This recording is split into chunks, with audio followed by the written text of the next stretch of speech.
Bismillahirrahmanirrahim. Assalamualaikum warahmatullahi wabarakatuh. Perkenalkan, nama saya Muhammad Yurdan Zidni, KRP 2036201 dari kelas FKP Aceh.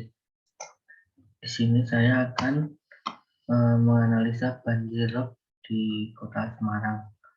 Kota Semarang dalam permasalahan banjir, Kota Semarang tampaknya lebih punya reputasi.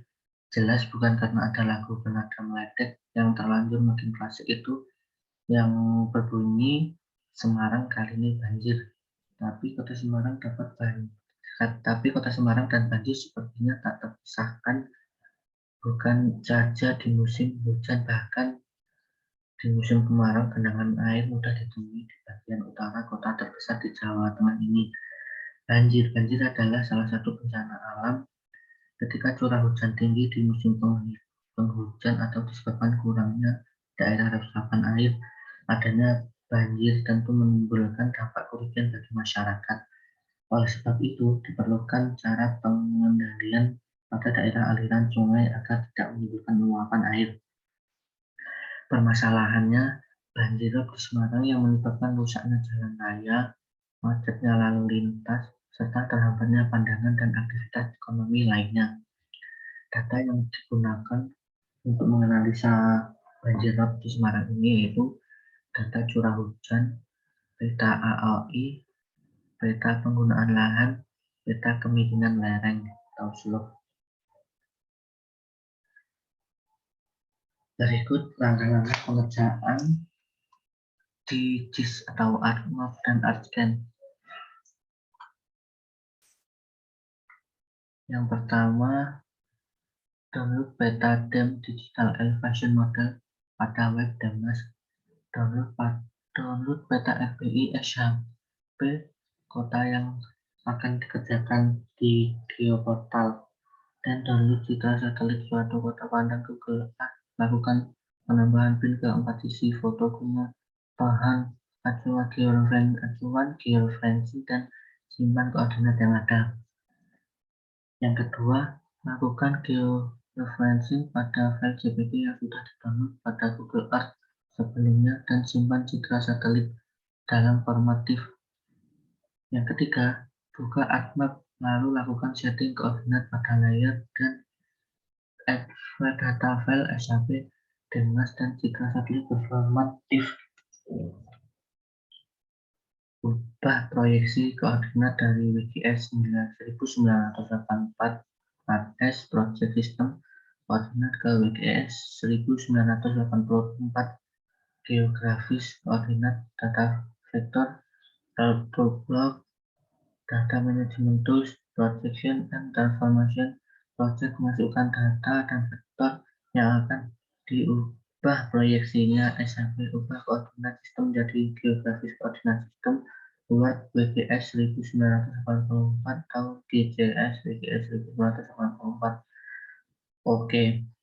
Data raster atau block data management tools projection and transformation raster project raster. Masukkan data raster, ubah koordinat sistem jadi geografis koordinat sistem Word WGS. Oke. Yang selanjutnya, potong data raster atau box special analysis tools, extract, kemudian extract by mask, kemudian masukkan data raster yang akan dipotong pada bagian input raster. Masukkan data vektor yang akan digunakan sebagai batas potong pada input raster for future mask data. Pilih folder penyimpanan. Oke. Yang keenam, buat subfile baru pada folder penyimpanan yang sama untuk layer water body. Kemudian bentuk poligon. Yang selanjutnya samakan koordinat sistem atau WGS 1984 geografis koordinat. Lakukan digitasi water body editor, start editing, create future, buat poligon yang menutupi keseluruhan wilayah. Stop editing, lalu save hasil digitasi. Yang ketujuh, masukkan ke customize extension checklist bagian 3D analysis, buka ArcScan, Add 3 data, water body, DNAS clip, foto raster clip. Yang ke-8, membuat 3D, double klik pada foto raster, klik base height pada elevation from surface checklist yang floating on a custom surface. Custom surface input 0,2 pada bagian custom. Selanjutnya apply, oke. Lakukan cara sama pada LDMAS klik untuk membuat foto dan file menjadi 3D, berkontur dan berelevasi. Yang ke-9, simulasi banjir. Klik kanan pada menu bar checklist animation, buat keyframe pada toolbar animation, buka animation manager, masukkan ke animation lagi, create keyframe, ubah ke layer water body pada source object, klik new pada destination track, create beberapa keyframe sesuai kebutuhan pada bagian keyframe dan ubah nama keyframe-nya. 10. Pada animation manager isikan nilai penurunan tanah pada bagian resolution Y sesuai kebutuhan yang diperlukan. Yang kesekian sekalinya, lakukan running animasi pada toolbar animation control. Video juga bisa diekspor pada menu bar animation. Terus export animation. Selanjutnya saya akan memperlihatkan datanya terlebih dahulu. Di sini saya sudah membuka aplikasi ArcGIS. Yang pertama-tama masukkan data yang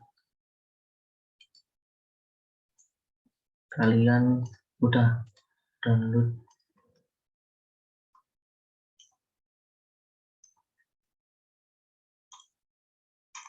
Yang pertama, cari batas kabupaten. Ini adalah batas kabupaten wilayah Semarang yang sudah saya potong atau sudah saya convert dan menjadi seperti ini. Setelah itu masukkan data.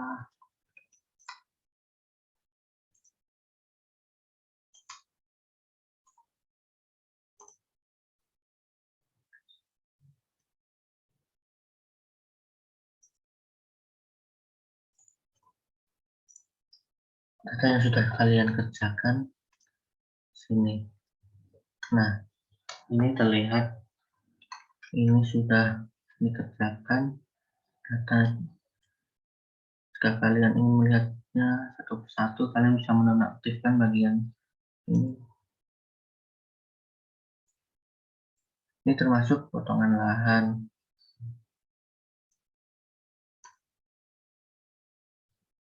Ini termasuk kemiringan lereng.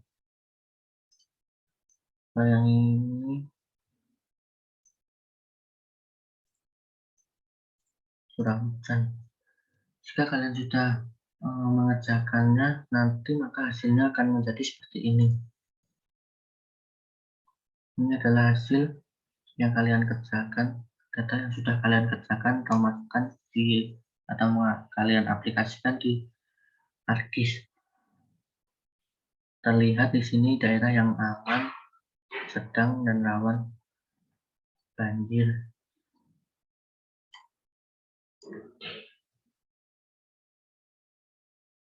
Ini adalah hasil pengerjaan dari data kemiringan lereng. Yang ini adalah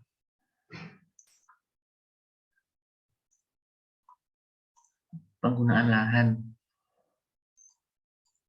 Yang ini adalah curah hujan, di mana terlihat daerah mana yang aman, sedang, dan rawan hujan. Jika datanya sudah ketemu semua, bisa kalian masukkan di pengerjaan kalian seperti ini. Ini contoh curah hujan, data curah hujan. Yang merah ini berarti kan rawan, yang kuning sedang, yang hijau aman. Poligonnya sudah tertera di sini, termasuk daerah di sini berarti termasuk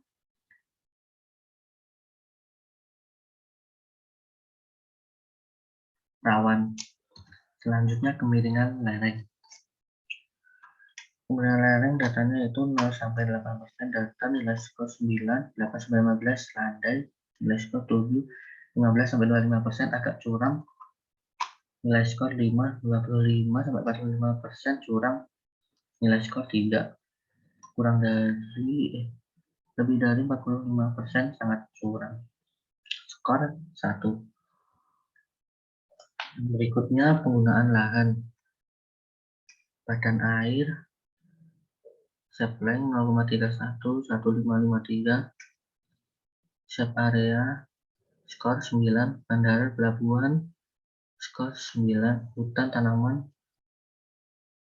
skor 1, dan selanjutnya scoring. Scoring diperoleh dari nilai scoring dari setiap parameter dikalikan dengan bobot. Parameter bobot kemiringan lahan 0,2, curah hujan tadi 0,15, dan penggunaan lahan yang sudah ditemukan 0,15 juga.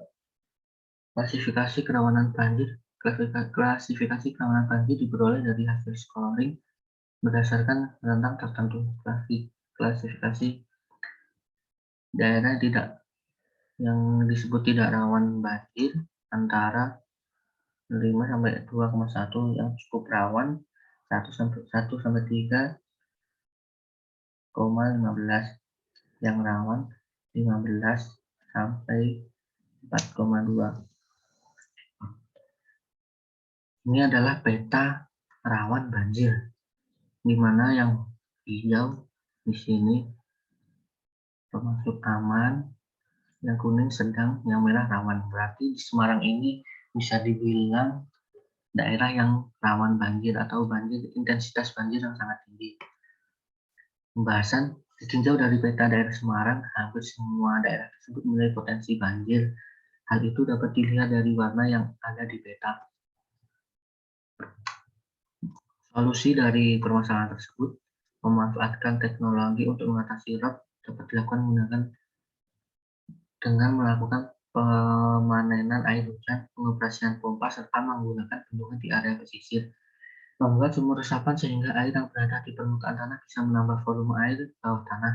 Melakukan konsep waterfront city, yaitu menjadikan air sebagai bagian kehidupan sehari-hari dari masyarakat. Konsep ini yang dapat diterapkan di daerah yang mempunyai tingkat penurunan tanah yang tinggi. Konsep ini secara tidak langsung menghendaki masyarakat untuk membuat rumah panggung dengan kondisi sekelilingnya adalah air bersih. Sekian pemaparan dari analisa banjir di Kota Semarang dari saya. Bila saya mengetahuinya, kalau di Semarang memang daerah yang sangat rawan banjir. Itu saja yang dapat saya sampaikan. Mohon maaf atas besar-besarnya dalam penyampaian saya. Banyak kurangnya. Wassalamualaikum warahmatullahi wabarakatuh.